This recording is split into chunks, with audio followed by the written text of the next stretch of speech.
Meus irmãos, eu gostaria de iniciar essa exposição da palavra de Deus com um questionamento aos irmãos. Gostaria de iniciar fazendo uma pergunta. E a pergunta é a seguinte: de que nos serve a doutrina da Trindade? De que nos serve a doutrina da Trindade? Ou, talvez perguntando de uma outra forma, que utilidade tem para nós a doutrina da Trindade? A doutrina de que Deus é três em um. A doutrina que nos ensina de que Deus subsiste em três pessoas, mesmo sendo um único Deus. Eu tenho certeza que muitos de nós se recordam da época de escola, ou talvez de faculdade, de curso técnico, e vão se recordar aí de passar pela experiência de ter que estudar assuntos, né, ou às vezes até matérias inteiras, e que você hoje para e pensa, olha para trás e fala, poxa, aquilo que eu estudei hoje não me serve de nada. Eu não uso isso para nada hoje no meu dia a dia.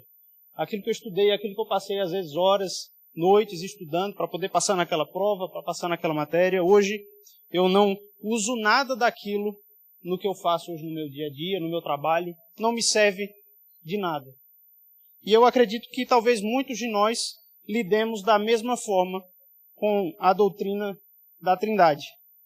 Talvez se nós questionássemos, né, sobre a Trindade, alguns responderiam de forma parecida. Poxa, eu lembro de ter talvez ouvido falar sobre isso na classe de catecúmenos, eu lembro de ter ouvido falar em algum momento sobre isso, mas eu não uso essa doutrina hoje no meu dia a dia.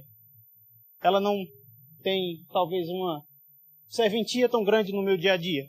As doutrinas da salvação pela graça talvez tenham mais significado para mim, né? Eu entendo que Deus me salvou pela graça, eu prego isso, né, no meu evangelismo, no contato com as pessoas, eu falo da salvação por meio de Cristo, mas a doutrina que fala da Trindade parece difícil para nós encontrar talvez alguma utilidade no nosso dia a dia, na forma como vivemos, como nos relacionamos com as pessoas. Que utilidade, que importância tem a doutrina da Trindade? Para muitos talvez seja apenas uma questão teórica acerca de Deus. A doutrina da Trindade talvez seja para muitos apenas a teoria de quem Deus é. Eu sei que Deus é três, é Deus Pai, é Deus Filho, é Deus Espírito Santo. Eu apenas sei, é algo teórico. Mas que importância ou que validade pode ter para nós na prática sabermos que Deus é o Deus Trino? Eu gostaria então de meditar com os irmãos nessa noite sobre a doutrina da Trindade, como sendo algo, na verdade, angular, fundamental à nossa fé, não só do ponto de vista de conhecimento, não só do ponto de vista de fé, mas também de prática. Essa doutrina é tão importante para nós, irmãos, que evidência disso é o fato de que a igreja cristã, ao longo de toda a sua história, ao longo da sua tradição, que é milenar, ela dedica no seu calendário litúrgico, no seu calendário, o calendário cristão, um domingo do ano, especialmente a essa doutrina. Não sei se os irmãos já pararam para pensar, mas o nosso calendário litúrgico, o nosso calendário cristão, que muitas vezes tem ligação com o nosso calendário tradicional que nós usamos, de trabalho, mas a maioria dos eventos que nós lembramos no nosso calendário estão relacionados a eventos da história de Cristo. Não é verdade?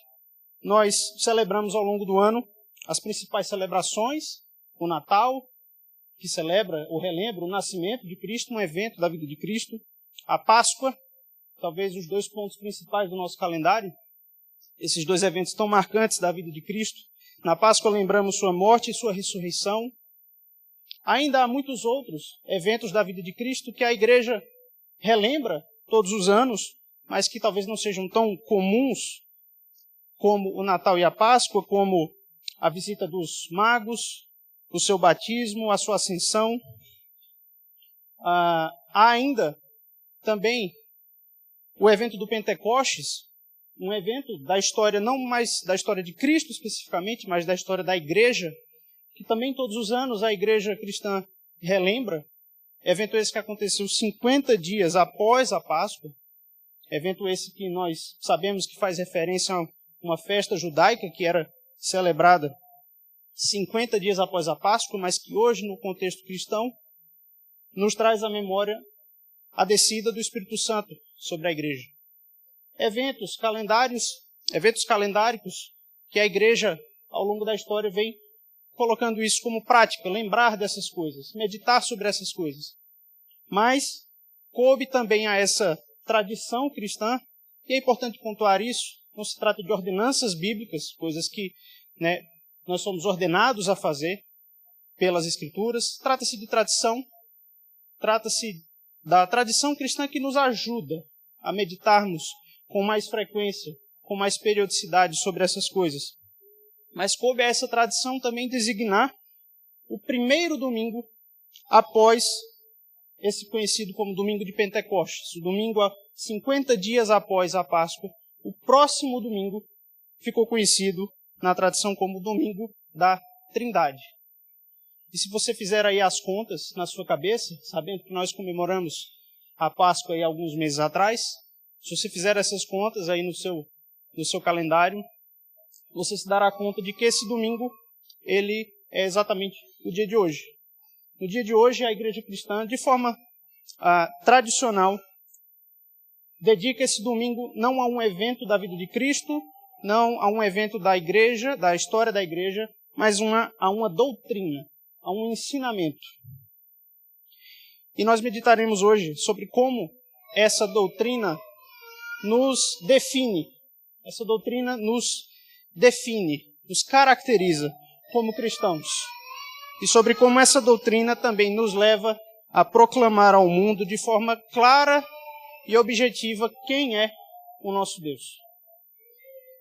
Para tanto, então, convido os irmãos a abrirem suas Bíblias no livro do profeta Isaías, no capítulo de número 6.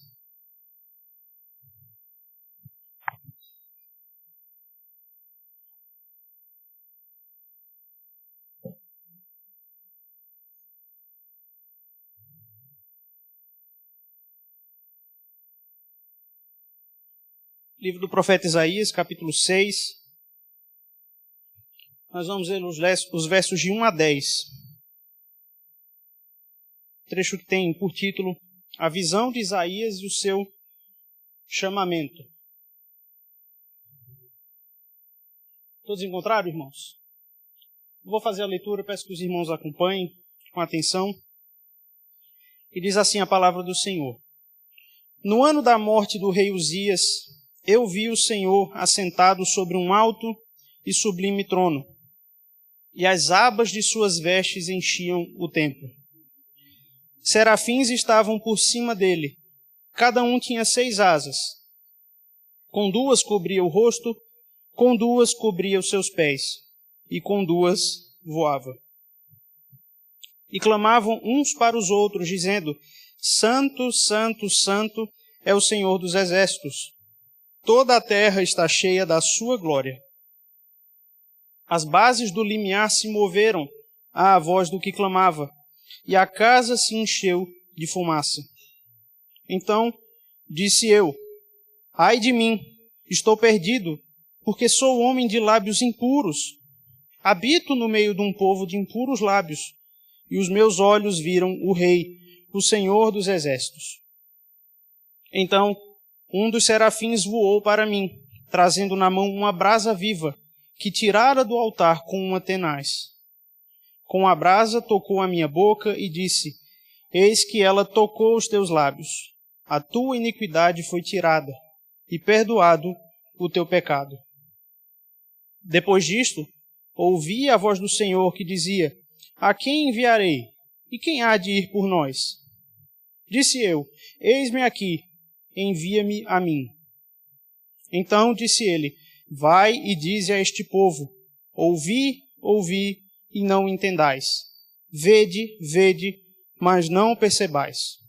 Torna insensível o coração deste povo, endurece-lhe os ouvidos e fecha-lhe os olhos, para que não venha ele a ver com os olhos, a ouvir com os ouvidos e a entender com o coração, e se converta e seja salvo. Amém. Meus irmãos, o texto que nós lemos, essa porção da Escritura, nos conta acerca de um episódio da vida do profeta Isaías. É o seu livro, o livro do profeta Isaías. Evento esse da sua vida que representa o seu chamado para ser profeta.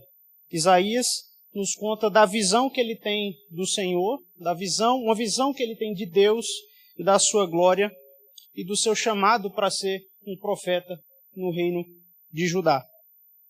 Mas é importante, para que nós possamos compreender a profundidade desse acontecimento, entendemos o contexto em que ele se dá.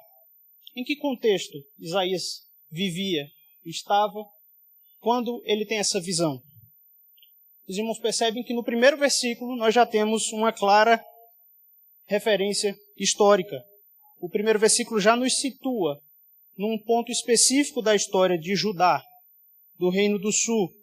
O primeiro versículo diz, no ano da morte do rei Uzias. Isso já nos dá um ponto muito específico da história. Pela história que nós lemos do Antigo Testamento, mais especificamente o livro dos Reis e o livro das Crônicas, nós podemos saber quem foi esse Uzias. Quem foi o rei Uzias? E nós lemos e sabemos que Uzias foi um dos reis do Reino do Sul, o Reino de Judá, tendo reinado 150 anos após a divisão de Israel em dois reinos, o Reino do Norte e o Reino do Sul. Os irmãos sabem que o Reino de Israel foi dividido em um dado momento da história. E 150 anos depois, Uzias é quem reina no Reino do Sul. Nós sabemos que o Reino do Norte foi um reino desastroso, o reino que se dividiu, que se separou do restante do povo de Deus. O Reino do Norte tem uma trajetória desastrosa, com reis que fizeram que era mal perante o Senhor, com reis que não temeram ao Senhor. E o Reino do Sul, um reino que viu muitos reis bons. No Reino do Sul, nós temos a continuidade da linhagem de Davi. Davi, Salomão, Roboão e assim por diante. O Reino do Sul viu muitos reis bons que fizeram o que era reto perante o Senhor. Esse é o testemunho que se dá de Uzias, o rei que é mencionado no livro do profeta Isaías. O segundo livro dos reis diz que Uzias fez o que era reto perante o Senhor, segundo tudo o que fizera Amazias, seu pai. Uzias fez o que era reto perante o Senhor. Mas há um porém. Se formos mais a fundo, veremos que a situação do povo do reino de Judá não era talvez tão boa assim. Nós lemos que no reinado do rei Uzias, a questão da adoração em meio ao povo do Reino do Sul, o povo de Judá, ainda era crítica. O livro dos Reis também relata que no reinado de Uzias, tão somente os altos não se tiraram. O povo ainda sacrificava e queimava incenso nos altos. E o que são os altos? Por que se diz que o povo ainda sacrificava nos altos? Os altos eram locais geralmente erguidos no topo de montanhas, no topo de montes, ou nas próprias cidades, em plataformas mais elevadas, por isso se chama altos. E esses locais eram erguidos para a oferta de sacrifícios. Esses locais eram erguidos para esse propósito, a oferta de sacrifícios. O povo de Israel e reis que viveram antes de Uzias se utilizaram desses locais para oferecer sacrifícios ao Senhor, ao Deus de Israel, enquanto o povo ainda não tinha um local definido para a adoração, para a oferta de sacrifícios. Mas nós sabemos que com Salomão, filho de Davi, o templo é construído, o templo em Jerusalém é erguido, e o templo em Jerusalém passa a ser o lugar central da adoração e da oferta de sacrifícios. O templo é o lugar para se oferecer sacrifícios. Agora há um lugar definido. E esses locais, os altos, que eram usados anteriormente, passam agora a ser um local de uma mistura de devoção, tanto ao Deus de Israel quanto aos deuses falsos. Então vejam, o povo usava os altos dos montes, esses locais elevados para oferecer sacrifícios, mas agora há um templo. Em Salomão nós temos um templo. Não é necessário mais sacrificar nos altos. O templo é o local dos sacrifícios ao Senhor. Mas o povo continua utilizando os altos. E passa a se tornar um local agora de uma adoração mista do Deus de Israel e dos falsos deuses das demais nações. E isso é registrado no reinado do rei Uzias. No seu reinado, o povo começa a perder o senso do verdadeiro Deus e do verdadeiro culto. O povo começa a perder esse senso. Quem é o meu Deus? Quem é de fato o meu Deus? Como eu devo de fato adorá-lo? Como ele deve ser cultuado? E Uzias, o rei Uzias, foi então incapaz de desfazer isso em Judá. Isso é registrado como sendo uma característica do reinado de Uzias. O povo já não tem tanto um senso acurado de quem é o seu Deus e de como ele deve ser adorado. O que deixa a situação ainda um pouco mais complicada nesse contexto de Isaías, da visão que Isaías tem, é que Judá, diferente do reino do norte, já vem de uma sequência de reis bons. Como eu falei, o livro dos reis registra isso de Uzias. Uzias foi um rei que fez o que era bom perante o Senhor. Judá já vem de uma sequência de reis bons, mas que caíram ao fim da sua vida. Ao fim da sua vida, caíram na fé. Se nós lermos ainda mais aprofundadamente os livros dos reis, das crônicas, nós temos o relato de Joás, que era avô de Uzias, o avô de Uzias, rei também que fez o que era reto perante o Senhor, rei que promoveu inclusive a restauração do templo, da casa do Senhor. Diz o texto que ele fez o que era reto perante o Senhor, mas lemos também que ao fim da sua vida ele se deixa levar pelos seus próprios príncipes à idolatria, a adorar outros deuses. E ele comete o ato infame de assassinar o filho do sacerdote. Veja, ao fim de sua vida, Joás, avô de Uzias, cai na fé, perde o senso do temor do Senhor. E por esse pecado, Deus permite que ele seja derrotado por um exército inimigo e seja assassinado pelos seus próprios servos. Veja, ao fim da sua vida, a decepção, a queda do rei Joás, avô de Uzias. Nós temos o relato do pai de Uzias, um relato muito parecido. O pai de Uzias se chamava Amazias. E diz o texto, o livro das crônicas, que ele fez o que era reto perante o Senhor.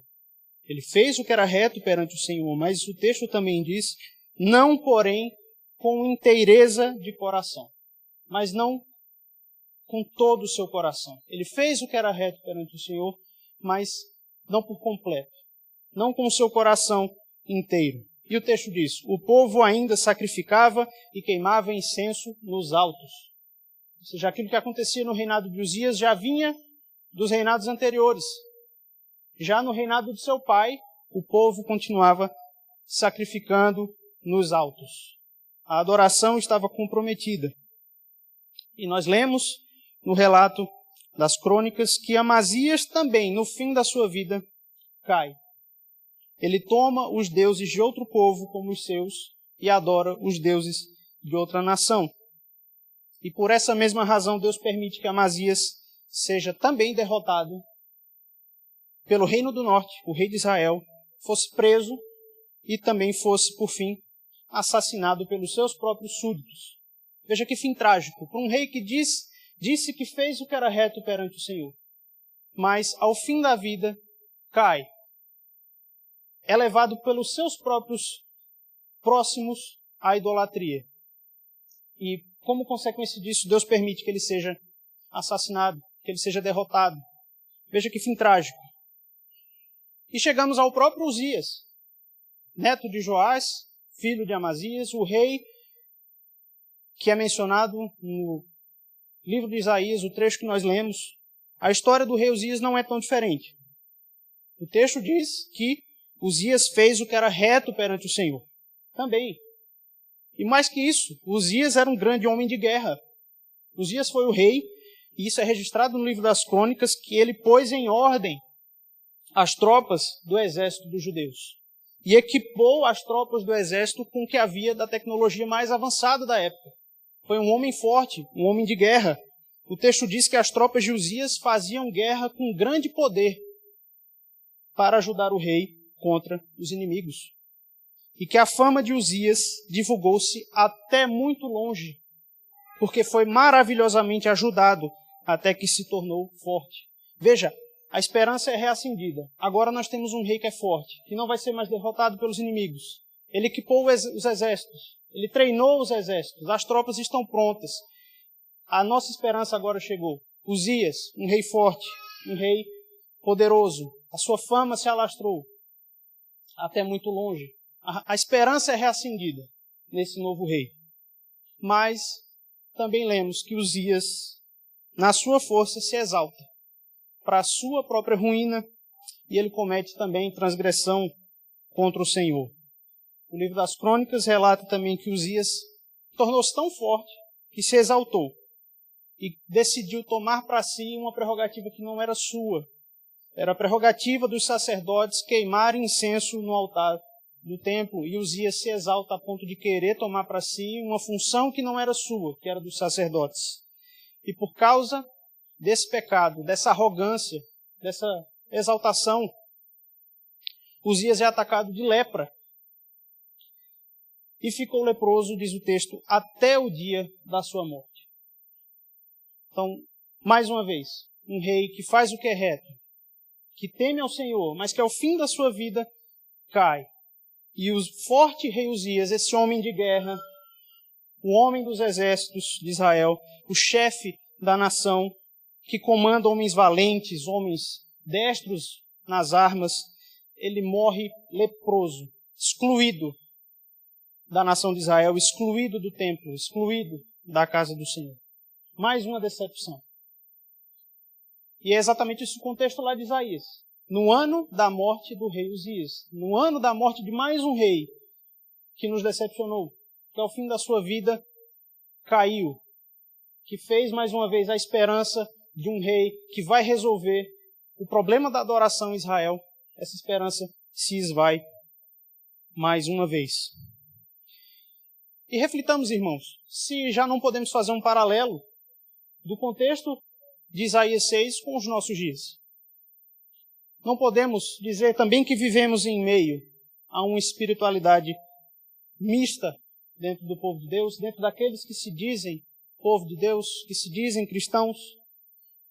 Vemos, mundo afora, igrejas, pessoas que se dizem cristãos, mas que não conseguem distinguir também a adoração do verdadeiro Deus de outras espiritualidades que o Senhor mesmo não ordenou. Quantos cristãos não vemos que se dizem crentes, que vão à igreja, mas que ouvem todas as instruções e dicas dos coachings da vida, que dizem que você vai encontrar as respostas para a sua vida em você, no seu coração. Quantos cristãos não vemos que se dizem cristãos, que dizem que temem ao Senhor, mas não vem problema em frequentar o espiritismo, em frequentar a Umbanda, porque lá se dizem coisas bonitas também, na mesa branca. Que problema há? Lá se fala de Deus, lá se fala de Jesus. Por que eu não posso frequentar os dois lugares? Quantos que se dizem cristãos, mas que depositam a sua confiança nos santos do passado? Que prestam a sua adoração não ao Deus que dizem que servem, mas a homens, a santos. Não vivemos em meio a uma espiritualidade também mista, dentro daqueles que se dizem povo de Deus? Se dizem cristãos? E muitos dos que se dizem cristãos, meus irmãos, podemos afirmar isso, que se dizem adoradores, na verdade, adoram a Deus segundo a sua própria imaginação. Não adoram o verdadeiro Deus, adoram o Deus que eles concebem na sua própria imaginação.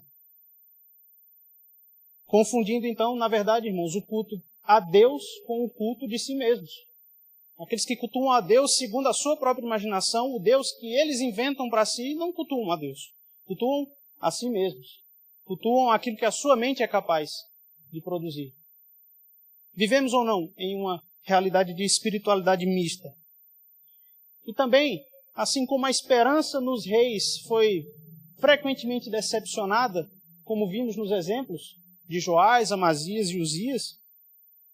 Será que muitas vezes também nós, cristãos, não colocamos a esperança de vermos um reavivamento, um retorno às Sãs Escrituras, um retorno ao Senhor, mas confiamos isso em pessoas, em homens, em líderes religiosos?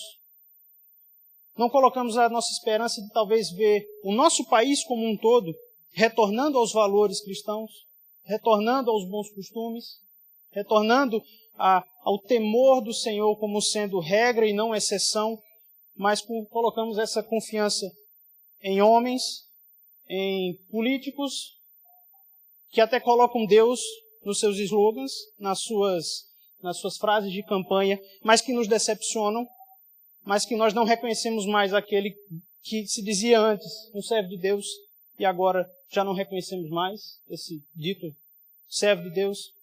Não somos frequentemente também decepcionados por pessoas que nós colocamos a nossa confiança neles, de vermos um retorno à Bíblia, às Escrituras, ao temor do Senhor, no nosso contexto evangélico, na nossa nação. Não passamos por situações assim. O nosso contexto não é tão diferente do de Isaías. E nós vamos ver como a resposta que foi dada a Isaías para esse contexto, para esses problemas, que não fogem tanto dos nossos hoje, foi um encontro verdadeiro com o Deus Trino, com a Santa Trindade, e o seu chamado a proclamar a palavra desse Deus Trino. No texto que nós lemos, retornando mais especificamente agora ao texto, vimos o contexto em que se deu esse evento. Agora vamos ao texto. No versículo 1 nós lemos que Isaías tem uma visão de um trono, um assento real, um assento sobre o qual um rei se assenta. E esse trono se encontra no templo. Lemos aí no primeiro versículo que esse trono, essa visão de um trono se dá no templo, o lugar de adoração, o lugar da manifestação da presença de Deus, o templo de Jerusalém. Portanto, quem se assenta nesse trono é o próprio, é o Senhor, é o Deus de Israel. No Antigo Testamento, o Senhor manifestava a sua presença justamente no templo. O Senhor descia sobre o santíssimo lugar, o recôndito mais escondido do templo, onde se encontrava a Arca da Aliança. Ali, o texto de Êxodo diz que o Senhor descia ali sobre a tampa da Arca da Aliança, onde estavam 2 querubins esculpidos em ouro. E Deus descia sobre a tampa da Arca da Aliança e dali, do meio dos querubins, o Senhor falava. Era assim que Deus se manifestava a sua presença no templo. O Antigo Testamento, por muitas vezes, afirma que o Senhor é entronizado em meio aos querubins, porque no templo, nos querubins do propiciatório, da tampa da Arca da Aliança, o Senhor ali fazia o seu trono. Ele descia, se assentava e falava ao sacerdote. Na visão de Isaías, nós temos também esse trono se manifestando no templo. E também, assim como os querubins são esses seres celestiais que eram esculpidos em ouro na Arca da Aliança, também na visão de Isaías nós temos seres celestiais rodeando esse trono. Serafins, o texto nos diz que serafins rodeiam o trono de Deus. Seres celestiais que habitam na presença de Deus. Seres que estão acima de nós, numa realidade acima da nossa. Uma realidade espiritual. Seres que habitam na corte celestial e que estão na presença de Deus continuamente. Isso para manifestar o tamanho da glória da presença de Deus. Mas perceba que mesmo esses serafins, esses seres angelicais, celestiais, que estão mais próximos de Deus do que nós, esses seres não podem contemplar a grandeza da glória de Deus, dado o tamanho e o esplendor dessa glória de Deus. O texto diz que esses serafins têm 6 asas e com 2 delas eles cobrem o rosto. Os próprios serafins não podem contemplar a inteireza da glória de Deus que se manifesta ali naquela visão de Isaías. Isaías tem essa visão gloriosa do Deus de Israel assentado num trono. Vejam, irmãos, num contexto então de desesperança com os reis de Israel, num contexto de desesperança com os reis que, ao fim da sua vida, caem, decepcionam, Isaías é agraciado com uma visão do verdadeiro rei, do Senhor, aquele que de fato se assenta no trono do universo. E num contexto de confusão acerca de quem Deus é, de como ele deve ser adorado, num contexto de adoração mista, de confusão em se definir quem é o meu Deus, Isaías é agraciado com uma visão do verdadeiro Deus. O verdadeiro Deus, o verdadeiro Rei. Isaías é agraciado com essa visão. E quem é esse verdadeiro Deus que Isaías contempla na sua visão? Esse verdadeiro Deus, que para muitos já era desconhecido, que para muitos já não era um objeto da sua adoração, porque essa adoração já era mista, já era misturada. Esse Deus é o Deus Trino. É o Santo Deus que se revela como Deus Pai, Deus Filho e Deus Espírito Santo. O Deus revelado a Israel é o Deus Trino. Nós sabemos que a Trindade ela é melhor conhecida no Novo Testamento. No Novo Testamento nós conhecemos melhor quem é o Filho. É Jesus Cristo, é o Filho encarnado de Deus. Agora ele se manifesta. Também no Novo Testamento conhecemos melhor o Espírito Santo, porque ele é derramado sobre a igreja de forma diferenciada. Mas o mesmo Deus do Novo Testamento é o mesmo do Antigo Testamento. O Deus de Israel já se revela como Deus Trino. A Trindade já se revela a Israel no Antigo Testamento. Nós vemos que os serafins, aqui no relato de Isaías, esses serafins que rodeiam um trono, eles clamam e dizem: Santo, Santo, Santo é o Senhor dos exércitos. Santo, Santo, Santo é o Senhor dos exércitos. Esses serafins, quando repetem que o Senhor é 3 vezes santo, eles sim exaltam de uma forma superlativa essa santidade de Deus. Sim, eles dizem, Deus é santíssimo, Ele é santo, santo, santo. Mas nós temos também, meus irmãos, uma referência à Trindade.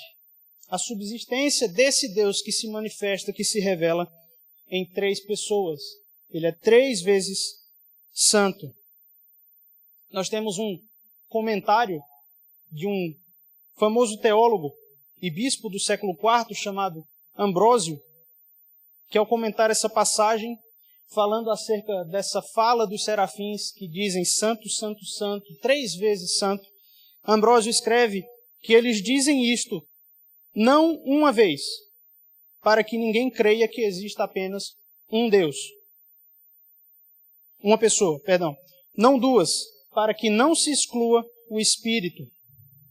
Também não dizem santos, no plural, para que não se imagine que haja uma pluralidade de deuses.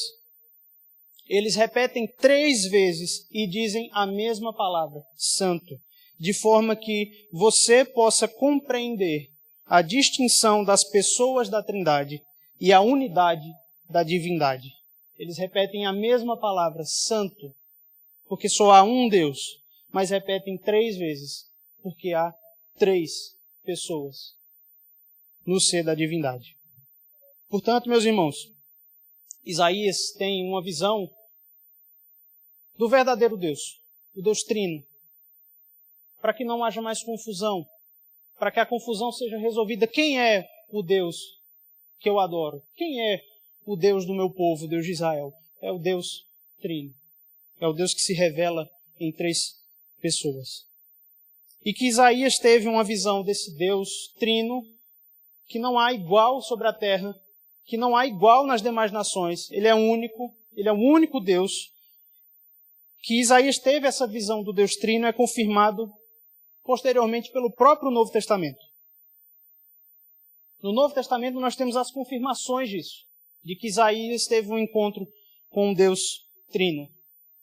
Os últimos 2 versículos que nós lemos, os versos 9 e 10 de Isaías 6, eles são mencionados no Novo Testamento como sendo aplicações da presença também da pessoa do Filho e do Espírito Santo.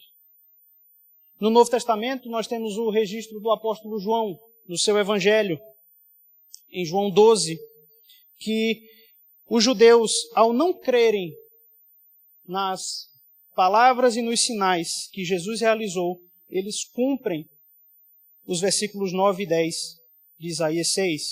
Em João 12, nós lemos o seguinte: e embora tivesse feito tantos sinais na sua presença, não creram nele, para se cumprir a palavra do profeta Isaías, que diz: Senhor, quem creu em nossa pregação? E a quem foi revelado o braço do Senhor? Por isso não podiam crer, porque Isaías disse ainda, e aí os versos 9 e 10 são citados: cegou-lhes os olhos e endureceu-lhes o coração, para que não vejam com os olhos, nem entendam com o coração, e se convertam, e sejam por mim curados. E João ainda registra: isto disse Isaías, porque viu a glória dele e falou a seu respeito. João deixa muito claro: Isaías viu a glória de Cristo na glória do ser divino.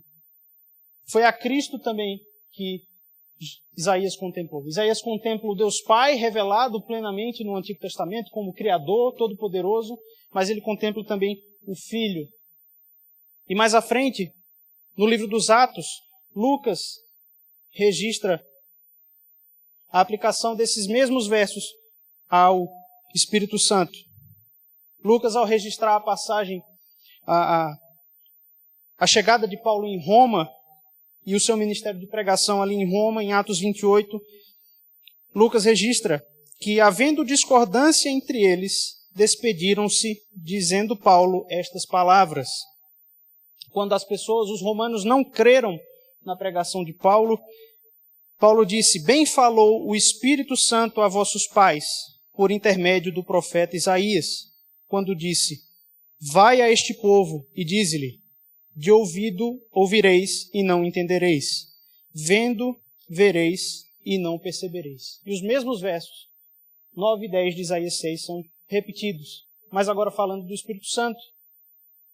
Veja, irmãos, o próprio Novo Testamento confirmando isso, que Isaías contempla as três pessoas benditas da Trindade na sua visão: Deus Pai, Deus Filho, Deus Espírito Santo.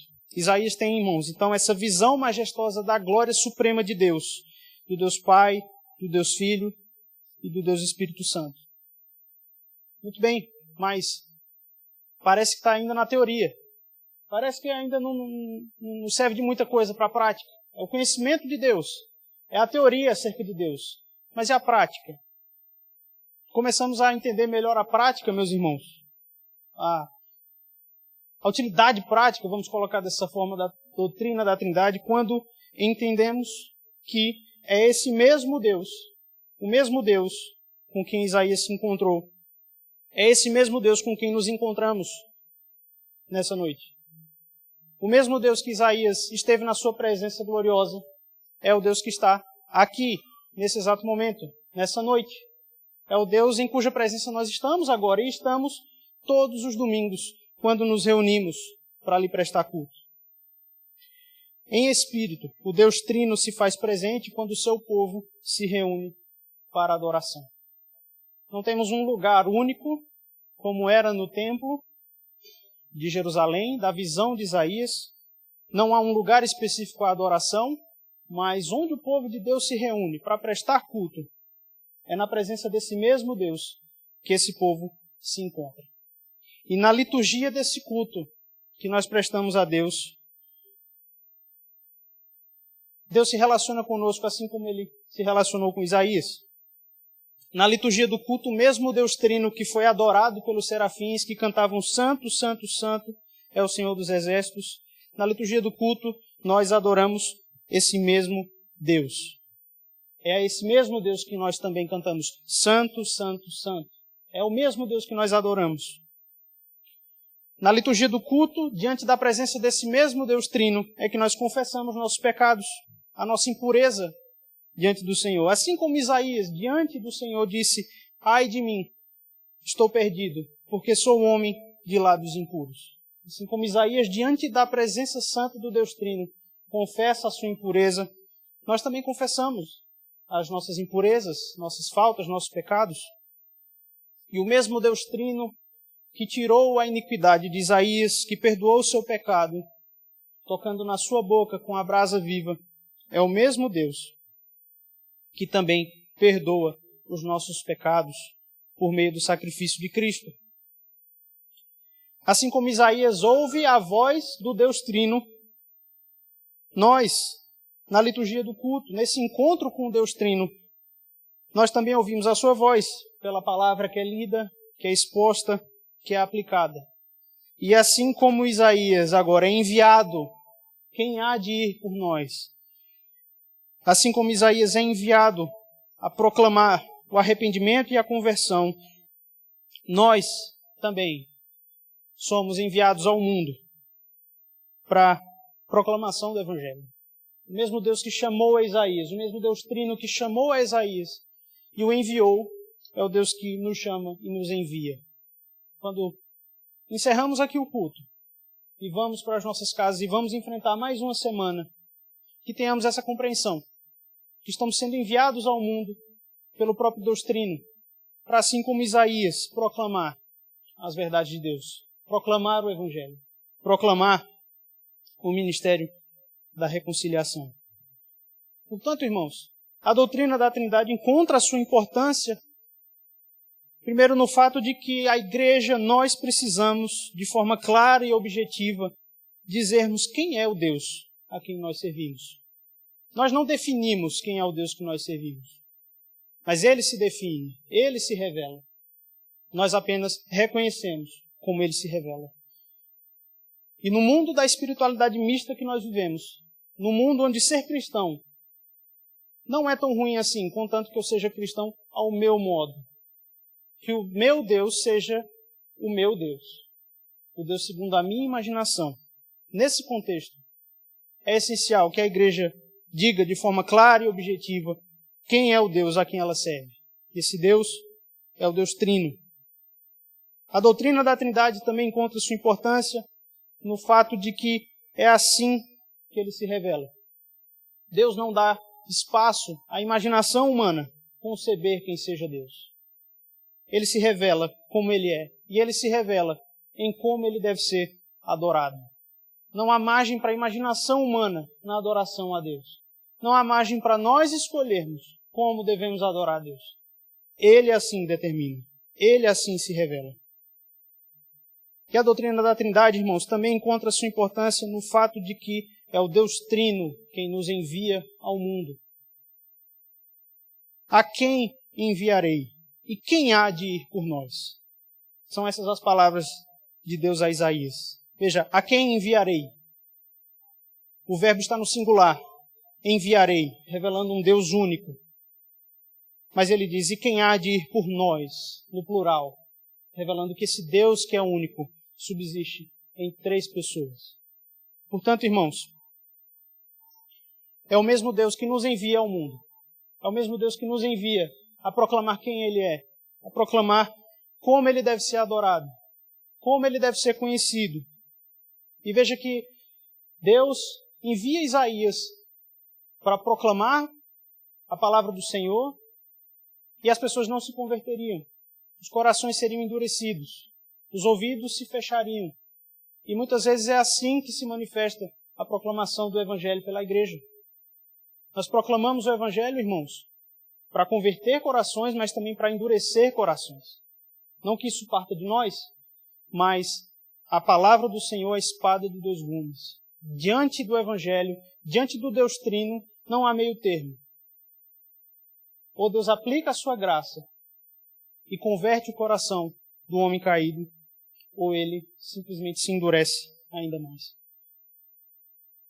Por fim, meus irmãos, a visão de Isaías nos leva à conclusão de que se a nossa esperança de vermos essa verdadeira adoração do verdadeiro Deus sendo restaurada em nosso meio, no meio daqueles que se dizem cristãos, se queremos ver Deus sendo temido na nossa nação, se essa esperança se concentra em homens, em reis, em governos humanos, em líderes, ela está fadada ao fracasso. mas que a nossa esperança esteja no Deus Trino, no Deus Pai, no Deus Filho e no Deus Espírito Santo, e no que Ele pode fazer no mundo por meio da igreja e na igreja, pela proclamação do Santo Evangelho do Senhor. Que assim seja, para a glória do Pai, do Filho e do Espírito Santo. Amém.